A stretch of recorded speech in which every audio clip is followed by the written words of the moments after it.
খুলনার দিঘলিয়া উপজেলায় মহানবী হজরত মুহাম্মদ সাল্লাল্লাহু আলাইহি ওয়াসাল্লামকে নিয়ে কটূক্তির অভিযোগে শ্যামল গাইন ২০ নামে এক যুবককে আটক করেছে পুলিশ।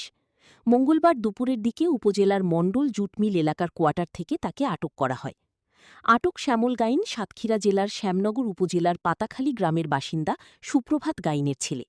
স্থানীয় সূত্রে জানা গেছে, কটূক্তির অভিযোগ ছড়িয়ে পড়লে ক্ষুব্ধ জনতা তাকে গণধুলাই দেয়। দিঘলিয়া থানার অফিসার ইনচার্জ মোহাম্মদ শাহ আলম জানান, পুলিশ বিষয়টি অবগত হয়। পরে ঘটনাস্থলে গিয়ে শ্যামল গাইনকে উদ্ধার করা হয়। আহত অবস্থায় তাকে চিকিৎসার জন্য খুলনা মেডিকেল কলেজ হাসপাতালে পাঠানো হয়েছে। এ ঘটনায় শ্যামল গাইনের বিরুদ্ধে থানায় মামলা দায়েরের প্রস্তুতি চলছে। পরিস্থিতি বর্তমানে নিয়ন্ত্রণে রয়েছে। এলাকায় অতিরিক্ত পুলিশ মোতায়েন করা হয়েছে। বাংলার গিজেট প্রতিবেদন।